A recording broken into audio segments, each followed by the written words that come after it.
13 दिसंबर 2023 को संसद में कुछ बच्चे अपने जूतों में छुपा करके कलर पटाखे ले गए थे और संसद के अंदर धुआं फैलाकर सनसनी फैला दी थी। आपको पता होगा, आज इस वीडियो में इसी की व्याख्या करेंगे। व्याख्या इस बात की करनी है कि राहुल को फंसाने के लिए जमीन से नीचे भी गिर चुका है आपका चौकीदार, यानी आपका प्रधानमंत्री। कैसे, क्या और किस घटना के बारे में जिक्र कर रहे हैं, इस वीडियो में आप अंत तक देखेंगे। बहुत छोटा सा वीडियो है, लेकिन यह बहुत महत्वपूर्ण वीडियो है। खास करके आपके चौकीदार के गिरने की सीमा आपको पता चलेगी। जो इस हद तक इस मामले में गिर सकता है, वो आगे कहां तक गिरेगा। नमस्कार, मैं मनमोहन मिश्र। दोस्तों, 13 दिसंबर 2023 को कुछ बच्चे संसद में घुस गए, कलर पटाखे फोड़े, संसद में हंगामा मच गया। आपने भी देखा, और जो भी हुआ वो सारी घटनाएं आपको पता है। बाद में उन्हें पुलिस गिरफ्तार कर लिया, आज भी वो जेल में है, जांच चल रही है और उन पर यूएपीए की भी धाराएं लगाई गई हैं, आतंकवादियों की धाराएं लगाई गई हैं। और सबसे बड़ी बात, कुछ बातें मैं आपको बाद में बताऊंगा थोड़ा आगे चल करके, लेकिन सबसे बड़ी बात यह अब सामने निकल कर आई है कि वो बच्चे कोर्ट में हलफनामा दे करके ये बताने की कोशिश कर रहे हैं कि उनको मार पीट करके, उनको इलेक्ट्रिक शॉक दे करके उनसे सादे कागज पर दस्तखत करवाए गए और उन पर यह दबाव बनाया गया कि वो राहुल गांधी का नाम ले, विपक्ष का नाम ले या दूसरी पार्टी के नेताओं का नाम ले, जिससे उनके ऊपर यह आरोप डाला जा सके और इन बच्चों को अधिक से अधिक समय तक जेल में रखा जा सके। आप सोच सकते हैं, राहुल गांधी को फंसाने के लिए यह सरकार यानी नरेंद्र मोदी किस हद तक गिर चुकी है, गिर रही है और गिरने जा रही है, गिरती जा रही है। और यह सब इसलिए हो रहा है क्योंकि राहुल गांधी की भारत जोड़ो न्याय यात्रा इनके गले से नीचे नहीं उतर रहा है, इनके सर चढ़कर बोल रहा है। इनके दहशत का कारण राहुल गांधी की भारत जोड़ो न्याय यात्रा है। अब बात यह समझिए कि पहले तो इन बच्चों के बारे में आप समझिए। इन्होंने, ये सभी भगत सिंह के फॉलोअर्स हैं, सोशल मीडिया में तो ऐसा ही है। उसके अलावा सभी बेरोजगार हैं और रोजगार के लिए परेशान हैं। इन्होंने ये काम करने के बाद, ये घटना करने के बाद ये कहा कि उन्होंने ये सिर्फ इसलिए किया क्योंकि सरकार का ध्यान, देश का ध्यान बेरोजगारी की तरफ बढ़े। देखें, लोग समझें किस हद तक बेरोजगारी है। और न सिर्फ बेरोजगारी, महंगाई, भूखमरी, गरीबी, सब चीजों पर ये ध्यान खींचना चाहते थे, आज की समस्याओं के बारे में। अब सवाल ये है मेरे दोस्त कि आप सोचकर बताइए, एक वक्त था जब हम गुलाम थे, उस समय अंग्रेजों की सरकार थी। भगत सिंह ने अंग्रेजों को डराने के लिए बम नहीं फोड़ा था संसद में, और उन्होंने भी किसी को कोई नुकसान नहीं पहुंचाया था और स्वतः गिरफ्तारी भी दी थी। ठीक है, वो भगत सिंह संसद में बम फोड़ करके अंग्रेजी सरकार को बताना चाहते थे या उनको डराना चाहते थे, उनकी ऐसी मंशा नहीं थी।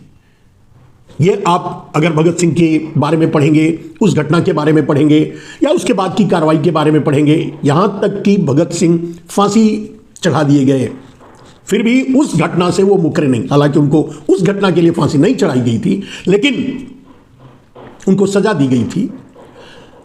अब सवाल यहीं से खड़ा होता था, वो अंग्रेजों की सरकार थी, वो अंग्रेज थे, विदेशी थे, यहां के नहीं थे। और भगत सिंह ने यह सब अंग्रेजों को सबक सिखाने के लिए, अंग्रेजों को जगाने के लिए नहीं किया था, ये भारतवासियों को जगाने के लिए किया था, अपने देश के युवाओं को जगाने के लिए किया था। और अपने देश के युवाओं को जगाने के लिए वो फांसी चढ़ गए थे। अब यहां दो पक्ष होता है, दोनों पक्ष को आप अलग अलग समझ लीजिए। पहली बात तो भगत सिंह ने जिसके लिए वो काम किया था और जिसके लिए फांसी तक चले गए, सजा भी हुई और फांसी भी हुई, उसका फायदा क्या देश को हुआ? क्या देश के युवा जागे? क्या देश में भगत सिंह के बाद क्रांति में इतनी तेजी आई, इतना जोर पकड़ा कि अंग्रेजों को यहां रहना मुश्किल हो गया? एक पक्ष तो यह है और यह सच है, ऐसा ही हुआ।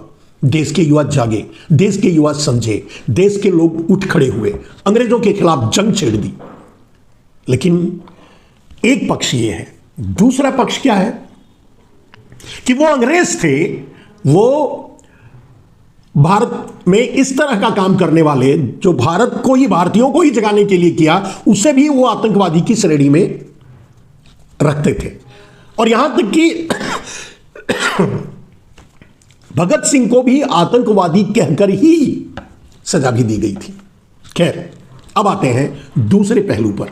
पहला पहलू क्लियर कर लीजिए। पहली बात तो भगत सिंह ने जो किया उसका परिणाम क्या हुआ कि भारत में क्रांति आई। क्रांति तो पहले से चल रही थी, क्रांति ने जोर पकड़ा, पूरे आग की तरह पूरे देश में फैल गई, पूरा देश उठ खड़ा हुआ और हमें आजादी हासिल हुई, आजादी मिली। बात यहां देख लीजिए अब उस भगत सिंह के उस घटना से और आज के भगत सिंह जैसे बच्चों के इस घटना से जोड़कर देखिए। आज भारत में अपनी सरकार है, भारत आजाद है कहने के लिए। 1914 के बाद तो गुलाम हुआ, मैं मानता हूं, लोग नहीं मानते, वो अलग बात है। गुलामी फिर से 1947 में आजाद होने के बाद 1914 में फिर से भारत गुलाम हुआ।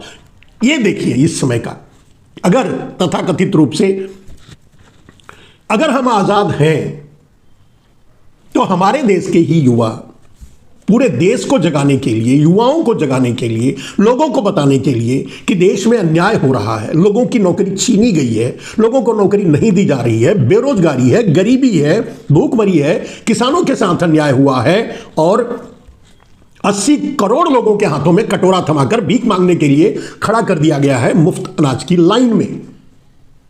यह गलत है और इसी बात को आप तक पहुंचाने के लिए, देश को जगाने के लिए इन बच्चों ने यह काम किया था। ठीक है, वहां जो भगत सिंह ने जिस मकसद से काम किया था, वो कांड किया था जिस मकसद से, वो पूरा हुआ था। यहां जिस मकसद से हमारे ही बच्चे ये कांड किए हैं, ये काम किए हैं और कुछ नहीं, सिर्फ कलर का धुआं फैलाए हैं। कोई उनकी बैकग्राउंड चेक करोगे या पूरी तरह से देखोगे तो कहीं उनकी कोई मंशा नहीं थी किसी को नुकसान पहुंचाने की या कुछ भी। तो अब सोचकर बताइए कि उस समय तो अंग्रेजों की सरकार थी, अपने देशवासियों को जगाने के लिए भगत सिंह ने जो काम किया, लोग जागे और परिणाम भी निकला, देश आजाद हुआ। आज क्या इन बच्चों के इस काम से देश जागा? वो 80 करोड़ लोग जो कटोरा लेकर के भीख की लाइन में खड़े हैं 5 किलो अनाज के लिए, उनमें ये चेतना आई कि उनके साथ अन्याय हो रहा है, उनका लूट करके अडानी को दिया जा रहा है।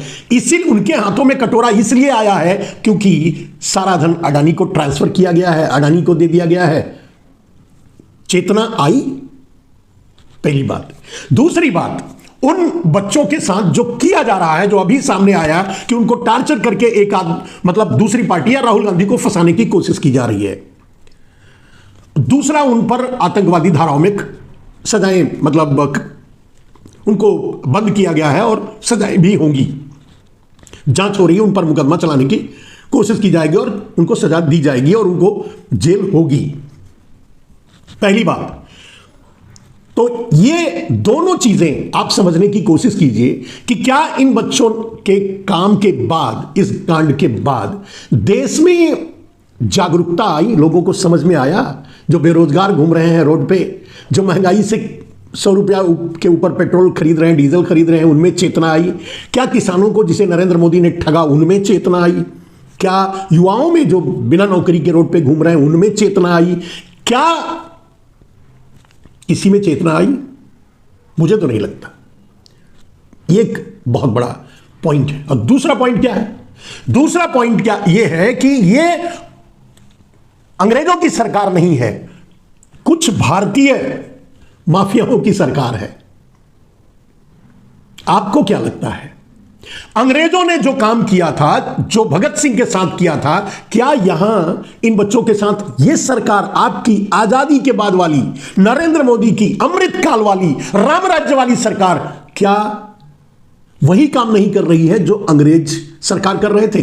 या उनसे भी आगे बढ़ करके, अंग्रेजों से भी आगे निकल करके यह सरकार क्या यह काम नहीं कर रही है?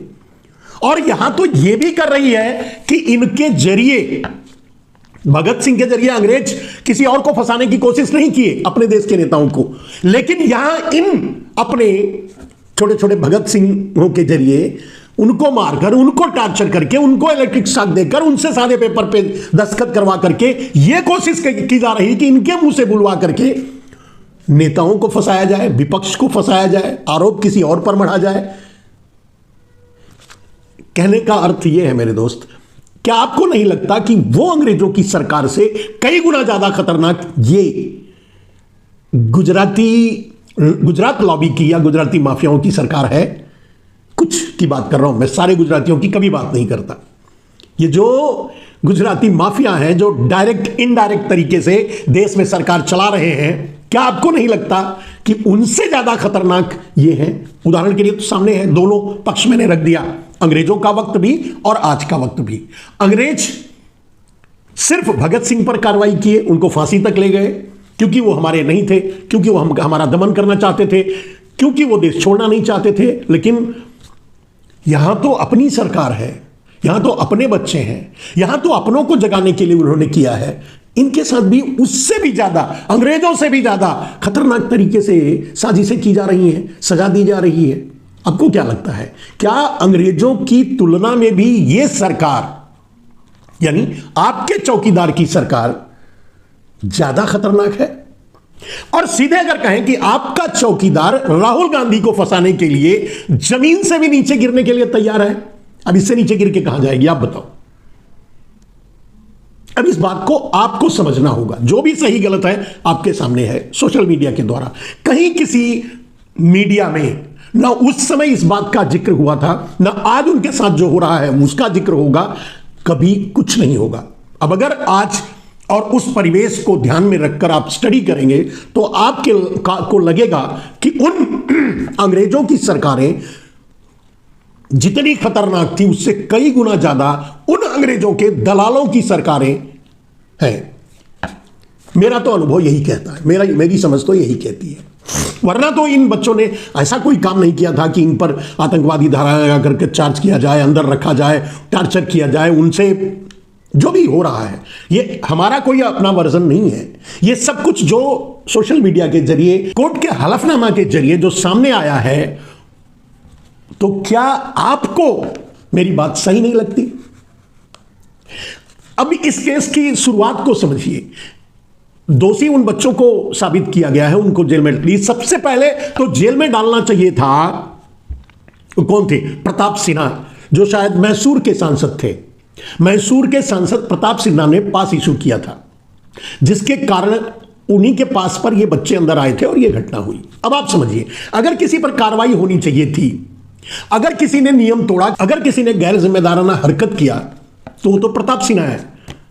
अगर जेल में डालना है तो प्रताप सिन्हा को साथ में डालना चाहिए था।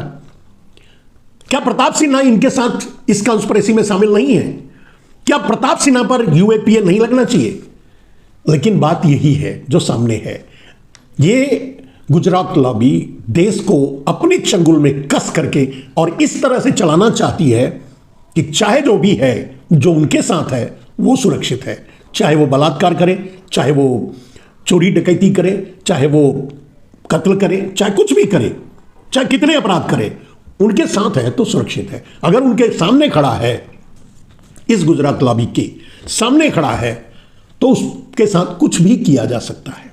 यही इस विवरण से, इस घटनाक्रम से सामने आया है, जो आपके सामने मैंने रख दिया। निर्णय आपका है, सोचना आपको है। भगत सिंह ने अंग्रेजों के खिलाफ जो किया था और उसका जो परिणाम हुआ था, मैं समझता हूं ये बच्चे जो किए, उसका परिणाम जो आना चाहिए था वो भी नहीं आया। ना तो किसान जागे, ना मजदूर जागे, ना 80 करोड़ वो भिखारी जागे जो 5 किलो अनाज की लाइन में खड़े हैं। कौन जागा? कोई नहीं। इनका प्रयास भी व्यर्थ गया, ऊपर से इनको सजाएं या टॉर्चर भी किया जा रहा है। खैर, मेरी ईश्वर से प्रार्थना है कि इस चौकीदार को सद्बुद्धि दे और इस तरह का ये दमनकारी काम रोके।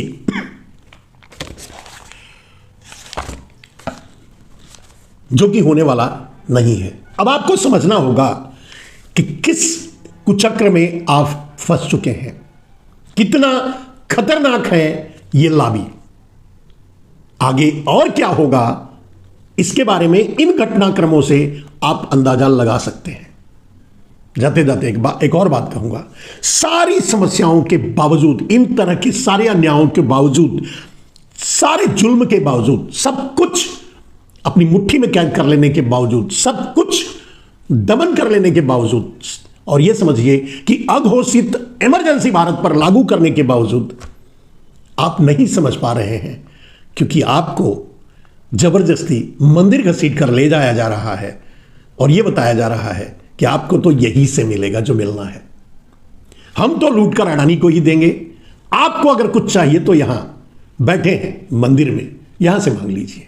और अब तो नया नया एक और अड्डा खुला है, अड्डा ही कहेंगे उसको, वो भी मोदी द्वारा।